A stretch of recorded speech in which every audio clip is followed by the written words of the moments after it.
Doctor Shailesh रुनावत। हमारी इस खास पेशकश सेहतनामा में आपका हार्दिक स्वागत करता हूं। सेहतनामा रखता है आपकी सेहत का विशेष ख्याल और हर अंक में लेके आता है एक विशेषज्ञ को जो आपसे मुखातिब होते हैं नई नई समस्याओं के समाधान हेतु। आज हमारे साथ हैं नेत्र रोग विशेषज्ञ, शंकर नेत्रालय से फेलोशिप किए हुए डॉक्टर गजेंद्र चावला, जिनका रेटिना पे भोपाल शहर में विशेष काम है। डॉक्टर गजेंद्र चावला, आपका हार्दिक स्वागत है। नमस्कार। हम डॉक्टर चावला से आज बात करेंगे आँखों में होने वाली कॉमन और कॉम्प्लिकेटेड बीमारियों के लिए। गर्मी का मौसम है, आंखें लाल होती हैं, पानी बहता है, कंजंक्टिवाइटिस होती है और बुजुर्गों को नई नई समस्याएं खड़ी हो जाती हैं गर्मी के कारण से। तो डॉक्टर चावला, हम शुरुआत करते हैं गर्मी में होने वाले जो बीमारियां होती हैं, नेत्र रोग विशेषज्ञ के लिए क्या चैलेंज लेके आती हैं और कौन सी बीमारियां होती हैं, हम वहाँ से शुरुआत करते हैं। जी देखिए, आपने डॉक्टर रुनावत, जैसे आपने बताया है, गर्मी का मौसम है, बाहर का टेम्परेचर बढ़ गया है, तो इस मौसम में दो सामान्य सी बीमारियां जो सबसे कॉमन होती है, एक होती है पिंक आई या रेड आई, जिसको हम कंजक्टिवाइटिस बोलते हैं। इसमें जो होता है, आँख लाल हो जाती है, आँख में जलन होती है, आँख में पानी आता है, आँखों में दर्द होता है और पेशेंट अनकंफर्टेबल फील करता है। स्पेशली जब धूप में जाता है तो उसको फोटोफोबिया या धूप से उसको चकाचौंध सी होती है, उसकी आँखें खोलने में तकलीफ होती है। ये जो बीमारी होती है कंजक्टिवाइटिस वाली, इसको बहुत सामान्य से नहीं लेना चाहिए और इसका एक तुरंत अपने आई स्पेशलिस्ट को दिखा के उसका इलाज करना चाहिए। इसकी क्या जटिलताएं हो सकती हैं अगर हम निगलेक्ट करेंगे तो? देखिए, अगर ये बीमारी हम इसको इग्नोर करेंगे तो शुरुआत में तो ज़्यादा दिक्कत नहीं करेगी, पर जैसे जैसे ये हमारी बाहर की पुतली, जिसको हम लोग कॉर्निया बोलते हैं, जो काली पुतली है, इसके ऊपर एक ट्रांसपेरेंट स्ट्रक्चर है जिसको मेडिकल लैंग्वेज में कॉर्निया बोलते हैं, अगर ये इसको इन्वॉल्व कर ले तो हमारे आँखों की रोशनी भी प्रभावित हो सकती है। इसलिए इसको बहुत हल्के से या बहुत लाइटली नहीं लेना चाहिए। इसके बचाव के क्या साधन हो सकते हैं और कितना आसानी से आम आदमी बच सकता है इन चीज़ों से? देखिए, इसको बचाने के लिए बहुत सामान्य सी चीज़ है, क्योंकि धूप का टाइम है, गर्मी का टाइम है, तो जब अपन बाहर निकलें तो अपने को एक प्रोटेक्टिव ग्लासेस लगाना चाहिए। जैसे अपन बोलते हैं अल्ट्रावायलेट प्रोटेक्शन के लिए अपने को सबसे पहले ध्यान रखना चाहिए। धूप में जब भी जाए उस चीज़ को ध्यान रखें। यदि हम वहाँ पर एक्सपोज हुए हैं तो अपने को ठंडे पानी से आग बीच में धो लें। अपने आप को हाइड्रेट ज़रूर रखें, क्योंकि गर्मी का समय है, जब अपने को हाइड्रेशन नहीं होगा आंखों में ड्राइनेस भी आ जाएगी, तो यह भी और हमारी स्थिति को और विकट या एग्रीवेट कर सकती है। तो पानी लगातार हम देखें तो पानी का उपयोग एक महत्वपूर्ण अंग हो गया है शरीर के लिए। कोई सी बीमारी हो, इवन आंखों के लिए भी अगर ड्राइनेस अवॉइड करना है तो पानी हमें लगातार पीते रहना चाहिए। जी हाँ। अब हम आगे बढ़ते हैं युवाओं की एक अच्छी दिखने वाली बात भी रहती है, सुंदरता की बात भी होती है। कई लोग पसंद करते हैं चश्मा लगाना और कुछ लोग पसंद करते हैं चश्मे को हटा देना, चश्मा उठा के फेंक देना। तो ये चश्मा नंबर वाले पेशेंट्स के लिए, महिलाओं के लिए, युवतियों के लिए, ये किस तरीके से इसको हटाया जा सकता है? क्या हटाना चाहिए कि नहीं और क्या एडवांटेज है, क्या डिसएडवांटेज है? देखिए, चश्मा लगाना, हाई माइनस नंबर जिसको मायोपिया बोलते हैं, उसको करेक्ट करने के लिए हमारे पास तीन विकल्प रहते हैं। या तो हम चश्मा लगा लें, या हम कॉन्टैक्ट लेंस यूज़ करें, या जो अभी आधुनिक पद्धति चल रही है कि हम उसको लेज़र द्वारा हटा दें। अब ये सब कुछ निर्भर करता है कि आप पेशेंट की क्या चीज़ की रिक्वायरमेंट है और वो क्या चाहता है। ऐसा नहीं है कि हर मरीज का जो चश्मा है वो लेज़र से हट जाता है। उसकी एक कुछ प्री रिक्विजिट्स, ऑपरेशन के पहले प्री रिक्विजिट्स रहती हैं कि हमारे को कॉर्निया की थिकनेस कितनी है, नंबर कितना हमारा, कितने नंबर का चश्मा हम पहन रहे हैं, पेशेंट की एज क्या है। ये बहुत सारे फैक्टर रहते हैं जिसको एक नेत्र रोग विशेषज्ञ इवैल्यूएट करता है और उसके बाद ही ऑपरेशन के लिए सलाह देता है, या उसके बाद ही ऑपरेशन उसको उपयुक्त है कि नहीं उसका निर्णय लेता है। कहा अधिकतर मरीज जो आते हैं वो 15 से 18 की उम्र के बीच में आते हैं, और लेकिन ऐसा होता है कि 18 के ऊपर वालों को अपन प्रेफर करते हैं, या 18 से नीचे वालों में भी ये लेज़र करा जा सकता है? देखिए, 18 से ऊपर नहीं करना, 18 से ऊपर ही किया जाना चाहिए। रादर मैं तो सजेस्ट करूंगा कि 20-21 साल से पहले नहीं करना चाहिए। उसका रीज़न क्या होता है कि जो माइनस नंबर रहता है ये बचपन से आता है, और जैसे जैसे हमारी एज बढ़ती है, जैसे हमारी हाइट बढ़ती है, वैसे वैसे ये नंबर भी बढ़ता है। और 18 से 20 साल तक ऐसा देखा गया कि ये नंबर 18 से 20 साल की एज में जाके स्टेबलाइज होता है। तो ऑपरेशन करने से पहले हमको कम से कम 1 डेढ़ 2 साल तक नंबर हमारा ना बढ़े, वो एक हमारी प्रक्रिया वो हमारे को ध्यान रखना चाहिए कि नंबर स्टेबलाइज हो जाए, उसके बाद ही इसके ऊपर इस टाइप के ऑपरेशन के लिए जाना चाहिए। अब लेज़र वर्ड अपन उपयोग करते हैं, लेज़र एक कॉमन वर्ड हो गया है, लेकिन लेज़र तो एक थेरेपी हुई है, ये कितने प्रकार का होता है और इसके किस किस के क्या क्या एडवांटेज हैं इसमें? देखिए, 2 चीज़ें होती हैं। पहले के ज़माने जब ये लेज़र सर्जरी, जो चश्मा हटाने के लिए लेज़र सर्जरी इंट्रोड्यूस हुई थी, तब हम लोग लेसिक लेज़र से करते थे। लेसिक लेज़र में क्या होता है कि जो पेशेंट का चश्मे का नंबर है और जो उसका सिलेंड्रिकल नंबर या जो भी उसका पावर है, उसको देख के उसको हम कंप्यूटर में फीड करते थे नंबर, और उस हिसाब से वो चश्मा हटाने के लिए कंप्यूटर अपना प्रोग्राम सेट कर लेता था और चश्मा हट जाता था। लेकिन उसमें कॉर्निया में कुछ पैथोलॉजी होती है, कुछ ऐसी बीमारियां होती है कि जो हमारी, जैसे मैंने आपको अभी बताया था कि जो काली पुतली के ऊपर कवर है, जिसको हम लोग ट्रांसपेरेंट स्ट्रक्चर है जैसे घड़ी का कांच है, उस कॉर्निया में बहुत सारी इरेगुलरिटीज़ या उसके बहुत सारे एब्रेशंस या उसके बहुत सारे उसमें इरेगुलरिटीज़ हो सकती हैं। तो आजकल एक टोमोग्राफी होता है, कंप्यूटराइज इस कॉर्निया का हम एनालिसिस करते हैं और लगभग 22,000 पॉइंट पे उसको पूरा एनालिसिस करते हैं कि उस कॉर्निया का किस जगह पर कितना उसकी इरेगुलरिटीज़ है, क्या थिकनेस है, क्या नहीं है, और कंप्यूटर उस रीडिंग को, उस डाटा को एनालाइज करके फिर सजेस्ट करता है कि लेज़र को कहाँ पर कितना करना चाहिए, जिससे कि ऑपरेशन के बाद जो हमारी विज़न इंप्रूव, चश्मे का नंबर तो लेसिक से भी हट जाएगा, लेकिन जो क्वालिटी ऑफ विज़न आएगी वो इस नई पद्धति से आती है जिसको हम लोग कॉन्टूरा लेज़र बोलते हैं। ये टोमोग्राफी गाइडेड लेज़र होता है, इस पद्धति का नाम कॉन्टूरा लेसिक लेज़र सर्जरी है। लगभग एक अंदाज से एक रेंज रहती है, इस लेज़र थेरेपी में कितना खर्चा आता है? ये खर्चा आना तो अलग अलग सेंटर के हिसाब से अलग अलग चीज़ें रहती हैं, लेकिन लगभग अगर मैं भोपाल की बात करूँ तो 50-60 हज़ार से लेके 90,000 1 लाख रुपए के बीच में खर्चा होना चाहिए। अलग अलग सेटअप्स अपनी अपनी कॉस्ट के अलग अलग मशीन के हिसाब से लेते हैं। यहाँ पर मैं एक चीज़ को और बताना चाहूँगा कि ज़्यादातर मरीजों में ये हम लोग 8 से 10 नंबर तक का ही चश्मा हटा पाते हैं। जिन लोगों को 12, 14, 15, 16 नंबर के हों, उनका इन दोनों पद्धति से ही चश्मे का नंबर हटाना संभव नहीं है। तो जो इसलिए वो जो जब हम सर्जरी करते हैं उसके पहले कॉर्निया की थिकनेस को मेज़र करते हैं और उसके हिसाब से ही ये निर्णय लिए जाते हैं। मतलब अंतिम निर्णय जो भी रहता है नेत्र रोग विशेषज्ञ के पास में रहता है कि जो मरीज उसके पास आया है उसको लेज़र थेरेपी से कितना फ़ायदा होगा और चश्मा पूर्णतः हटेगा कि नहीं हटेगा। ये पेशेंट इंडिविजुअल पेशेंट पे ये डिपेंड करता है। यस, बिल्कुल बिल्कुल उसी के ऊपर निर्भर करता है। हर पेशेंट की कॉर्निया की थिकनेस अलग होती है, तो उस थिकनेस के हिसाब से और उस नंबर के हिसाब से ही ये सब चीज़ें सेट होती है। अब डॉक्टर साहब हम चलते हैं, एक सबसे कॉमन जो उम्र से रिलेटेड बीमारी होती है मोतियाबिंद। तो मोतियाबिंद किस उम्र में जल्दी से जल्दी देखने को मिल जाता है और उसका क्या क्या इलाज हो सकते हैं? देखिए, मोतियाबिंद सामान्य तौर पर यह माना जाता था कि उम्र की खराबी है, और पहले के ज़माने में हम देखते थे कि 50, 60, 70 साल के, और इवन आज भी ज़्यादातर मरीज जो हैं उस एज के होते हैं। लेकिन आजकल जो हैं किसी भी एज में हम लोग एक सेनाइल कैटरेक्ट की बात कर रहा हूँ, जिसको हम लोग आजकल इवन जो है वो 24, 25, 26 साल के पेशेंट में भी हम लोगों ने मोतियाबिंद के ऑपरेशन किए हैं। इस कैटेगरी को हम लोग प्री सेनाइल कैटरेक्ट बोलते हैं। एक कैटरेक्ट की वैरायटी होती है जो कंजेनाइटल बच्चों में पैदाइशी हो सकती है, वो पैदाइशी हो गई, उसका तो कोई कुछ नहीं कह सकता है। कई बार चोट लगने से बच्चों में कैटरेक्ट हो जाता है, वो ट्रॉमेटिक कैटरेक्ट होता है। उसके लिए भी अपन अपने बियॉन्ड अपने कंट्रोल की चीज़ है कि चोट लगना कोई या एक्सीडेंट होना किसी के बस की बात नहीं है। लेकिन ये जो एजिंग वाला जिसको हम लोग पहले बोलते थे कि उम्र के कारण हो रहा है, वो आजकल उम्र से पहले भी होने लगा है। तो ऐसे बहुत सारे मरीज, और मेरे यहाँ पर मेरे खुद के सेंटर में जो यंगेस्ट पेशेंट है जिसको हमने प्री सेनाइल कैटरेक्ट का ऑपरेशन किया है, वो लगभग 25 साल 26 साल की एज में किया हुआ है।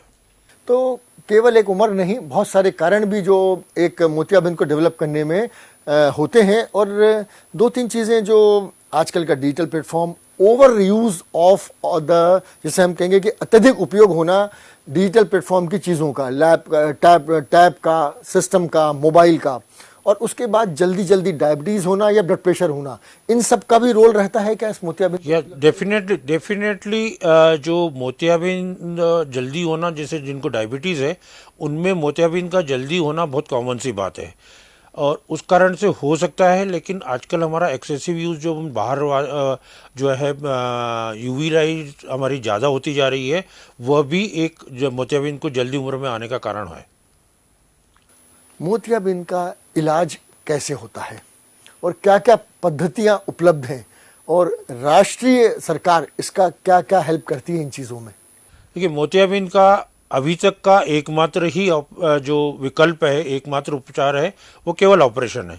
ऑपरेशन के अलावा किसी भी तरीके से मोतियाबिंद को नहीं हटाया जा सकता है। मार्केट में बहुत सारे लोग क्लेम करते हैं कि ये दवाई डाल लो, ये ड्रॉप से ऐसा हो जाता है, वैसा हो जाता है, पर मैं बिल्कुल निश्चित तौर से और बहुत उससे बोल रहा हूँ कि बिल्कुल भी इन दवाइयों का असर नहीं होता है। कृपया इनका उपयोग न करें। मोतियाबिंद का जो इलाज है, एकमात्र इलाज ऑपरेशन है। पेशेंट को ये डिसाइड करना होता है कि मेरे को ऑपरेशन अभी कराना है या लेट। जहाँ तक पद्धतियों की बात है, जो लेटेस्ट टेक्निक चल रही है उसको हम लोग बिना टाके वाला ऑपरेशन या फेको पद्धति बोलते हैं, फेको इमल्सिफिकेशन या शॉर्ट में फेको पद्धति बोलते हैं।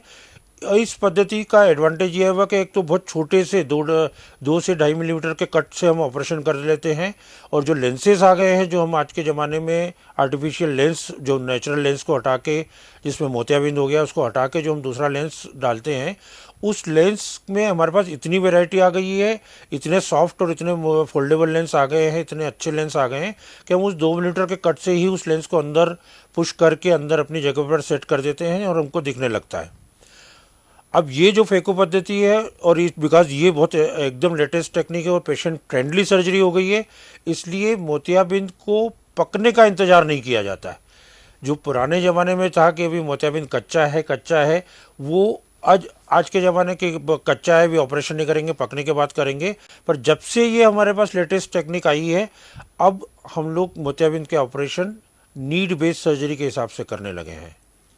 तो पेशेंट कंफर्ट सबसे ज़्यादा महत्वपूर्ण है। अगर विज़न में दिक्कत आ रही है, मोतियाबिंद डेवलप हो रहा है, जल्दी है, तो भी फेको से हम निकाल के उसको नॉर्मल विज़न दे सकते हैं। यस, बिल्कुल निश्चित बात है, क्योंकि जो मोतियाबिंद की एक वैरायटी है जिसमें सेंट्रल में कैटरेक्ट होता है, जब वो कैटरेक्ट होता है तो जो एक्टिव लोग हैं, जो एक्टिव ड्राइविंग में इन्वॉल्व हैं, तो जब वो अगर ड्राइव करेंगे तो सामने से कार की या ट्रक की हेडलाइट आएगी तो उस मोतियाबिंद से वो लाइट फेल जाएगी और उनको ड्राइविंग में दिक्कत हो सकती है, एक्सीडेंट होने का खतरा रहता है। ऐसे पेशेंट को बहुत जल्दी ही ऑपरेशन करवा लेना चाहिए।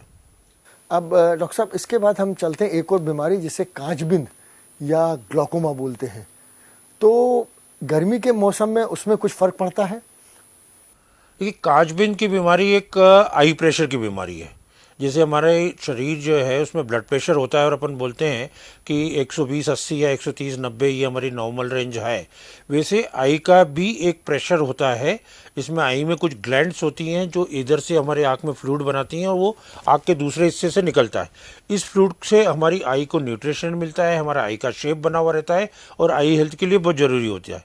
ये 10 से 20 मिलीमीटर ऑफ मर्करी की जो रेंज होती है, ये इसका हम एक नॉर्मल आई प्रेशर बोलते हैं।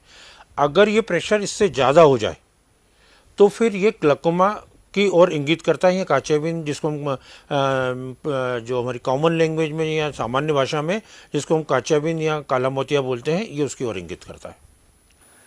अब आपकी एक स्पेशलिटी है रेटिना या पीछे पर्दा, जिसमें कई बार शुगर में, ब्लड प्रेशर में झिल्ली अलग हो जाती है और एक सडन लॉस ऑफ विजन, एकदम से दिखना बंद हो जाता है, अंधत्व आ जाता है।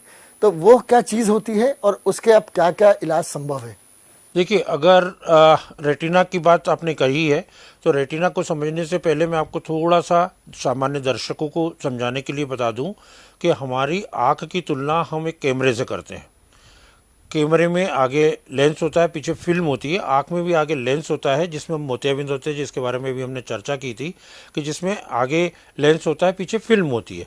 जो फिल्म होती है वो रेटिना होती है, जो हमारी सेंसिटिव लेयर होती है। हम जिस भी चीज़ को देखते हैं वो उसकी इमेज हमारी रेटिना पे बनती है और वो इमेज रेटिना से ब्रेन में जाती है और ब्रेन उसको इंटरप्रेट करता है, दिमाग उसको समझता है हमने किस चीज़ को देखा है।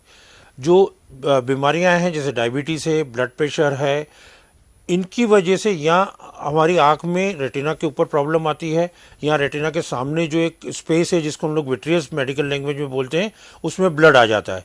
चाहे वो ब्लड आ जाए, चाहे वो ये आँख का पर्दा हमारी जगह से खिसक जाए, या चोट लगी हो उसकी वजह से भी हमारी आँख में का पर्दा डैमेज हो सकता है। तो इन सब चीज़ों के लिए हम लोग जो है रेटिना के कुछ स्पेशलाइज ऑपरेशन होते हैं जिसको हम लोग विट्रियस सर्जरी या विट्रेक्टोमी के ऑपरेशन बोलते हैं, रेटिना के ऑपरेशन बोलते हैं। ये ऑपरेशन भी अभी इसमें भी पिछले 2-3 डिकेड में बहुत सारे एडवांसमेंट आए हैं, और ये भी काफ़ी अच्छे और काफ़ी अच्छी तरीके से जैसे सूचरलेस भी होने लगे हैं। 23 गेज, 25 गेज, 27 गेज, आजकल बहुत छोटे छोटे छेदों से छोटे छोटे ओपनिंग करके हम ऑपरेशन इसको कर पाते हैं, और पेशेंट के पर्दे को वापस री अटैच करके उसको वापस अपने जगह पर सेट करके और पेशेंट के विज़न को रिकवर करने में हम लोग कामयाब हो गए। ये लेज़र पद्धति से किया जाता है? इसमें लेज़र एक एडिशनल चीज़ होती है, चूँकि इसमें टाँके नहीं लगते हैं तो लोग बाग इसको बोलते हैं लेज़र से किया है, पर वो लेज़र नहीं होता है। एक्चुअली हमको एक छोटा सा opening less than 1 millimetre, 0.9 millimetre type के हमको ओपनिंग बनानी पड़ती है, और उस छेद में से ऑपरेशन करते हैं।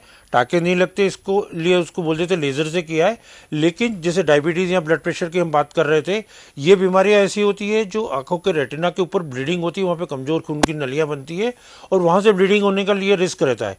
उस ब्लीडिंग को बचाने के लिए हमको लेज़र करना पड़ता है, तो वो एक रेटिना के लेज़र इस ऑपरेशन का पार्ट होते हैं, तो लेज़र का उपयोग वहाँ पर होता है। थेरेपी में एक चीज़ और आती है, एक इंजेक्शन लगाया जाता है, वो कौन सा इंजेक्शन रहता है, उसका क्या रोल रहता है? देखिए, जो डायबिटीज़ और ब्लड प्रेशर के मरीज हैं या जिनको उम्र की खराबी है, एज रिलेटेड मैकुलर डिजनरेशन होते हैं, वो इस रेटिना के सेंटर वाला हिस्सा जो सबसे सेंसिटिव एरिया है, जहाँ से हमको लिखने पढ़ने की रोशनी बनती है, चेहरा पहचानने की रोशनी बनती है, कलर पहचानने की रोशनी होती है, जिसको हम लोग मैक्यूला बोलते हैं मेडिकल लैंग्वेज में, उसके ऊपर सूजन आ जाती है, या उम्र के कारण से वहाँ पे कमज़ोर खून की नलियाँ बन जाती है। तो ये 2-3 ऐसी चीज़ें हैं जो बहुत कॉमन सी प्रॉब्लम है। इसको दबाने के लिए, क्योंकि हमारे ये प्रॉब्लम जो होती है इसमें कुछ एक विशेष एंजाइम निकलते हैं जिसकी वजह से ये खून की नलियाँ बनती है, उसको दबाने के लिए विशेष प्रकार के इंजेक्शन आए हैं, और उसमें भी आजकल हमारे पास बहुत सारे इंजेक्शन के ऑप्शन अवेलेबल हो गए हैं।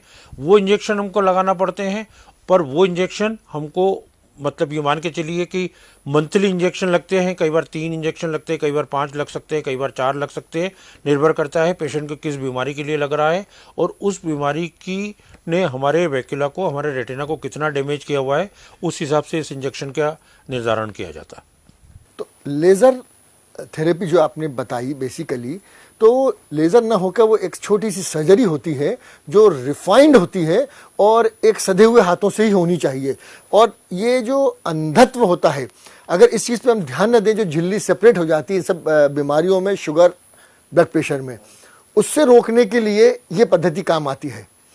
तो मुद्दा जो हम बात करना चाहेंगे कि मरीज को अगर शुगर है और अगर ब्लड प्रेशर है या कोई एसोसिएटेड बीमारी है, तो सबसे पहले अगर आंखों में दिखना कम होता है तो अपने नेत्र रोग विशेषज्ञ के पास जाना चाहिए। उसको यह मान के नहीं चलना चाहिए ये तो अपने आप उम्र के साथ हो रहा होगा, उसके साथ में ये खतरनाक बीमारियां हो सकती हैं। बिल्कुल हो सकती है। और एक्चुअली जो क्या होता है, जो ये डायबिटीज़ के और ब्लड प्रेशर के मरीज है, स्पेशली मैं डायबिटीज़ के लोगों के लिए विशेष रूप से बात कर रहा हूँ, इन लोगों को जब शुगर होती है और ये अगर कंट्रोल में रहे तो हमारे पर्दे को ख़राब करती है। जितनी पुरानी डायबिटीज़ होगी उतना ही पर्दे पे इसका दुष्प्रभाव आने का खतरा रहता है। और प्रारंभिक अवस्था में इसके कोई लक्षण नहीं होते, पेशेंट को पता ही नहीं चलता कि मेरे को डायबिटीज़ से हमारी आंखें ख़राब हो रही है, मुझे दिख रहा है, मुझे सब काम है, मैं देख तो रहा हूँ, मुझे क्या दिक्कत है। इवन कई बार ऐसा भी हमने अभी देखा है कि जो शुगर जो उनका पेशेंट का इलाज कर रहे, जो डायबिटोलॉजिस्ट है या फिजिशियन है, वो पेशेंट को बोलता है कि आप अपने आंखों का चेकअप करा लीजिए क्योंकि इससे डैमेज होने का खतरा है। तो पेशेंट को लगता है यार मेरे को दिख तो रहा है, मैं चला जाऊंगा, आज मेरे को घर में ये इमरजेंसी आ गई है, आज बच्चे के स्कूल जाना है, पेटीएम है या कुछ ऐसा काम है, वो इसको इग्नोर करता है। लेकिन जब तक उसको धुंधला दिखने लगता है और वो शुगर की वजह से शुगर उतरने की वजह से हो रहा है, तब तक वो स्थिति बहुत लेट हो जाती है। तो हम चाहते हैं कि हम पेशेंट को इस अवस्था से पहले ही चेकअप कर ले। अगर हम उसको प्रारंभिक अवस्था में उसको पहचान लेंगे बीमारी को, तो सिंपल लेज़र करके ही उनकी बीमारी को रोक लेंगे। क्योंकि ये इंजेक्शन बहुत आसान नहीं है, महंगे इंजेक्शन भी है, इसमें खर्चा भी बहुत होता है, बार बार भी आना पड़ता है और कई बार दो 4 6 8 महीने तक आपको इंजेक्शन लगाने पड़ते हैं। तो उससे अच्छा और उससे आसान तरीका है कि अगर हमको शुगर है, हम हमारी शुगर को कंट्रोल करें और हमारा आंखों का चेकअप हम साल में एक बार कराते रहें। धन्यवाद डॉक्टर चावला। डॉक्टर चावला ने आज हमें बताया नेत्र हमारे एक ऐसे दो नेत्र ऐसे अभिन्न अंग हैं जिसके बिना जीवन अधूरा हो जाता है। सामान्य तौर पे अगर ध्यान रखना है तो इस मौसम में खूब पानी पिएं, आंखों का ध्यान रखें। शुगर होती है तो समय समय पर शुगर ब्लड प्रेशर होने पर अपने नेत्र रोग विशेषज्ञ से मिलें। अगर दिखना कम होता है तो मोतियाबिंद की जांच कराएं। ब्लड प्रेशर हाई हो रहा है तो कांचबिंद या फिर पर्दे की कोई बीमारी तो नहीं है, उसके लिए विशेषज्ञ से मिलें। देखते रहिए DNN। हर हफ्ते हम लेकर आते हैं एक विशेषज्ञ को अपने दर्शकों के लिए। धन्यवाद। धन्यवाद डॉक्टर चावला। धन्यवाद।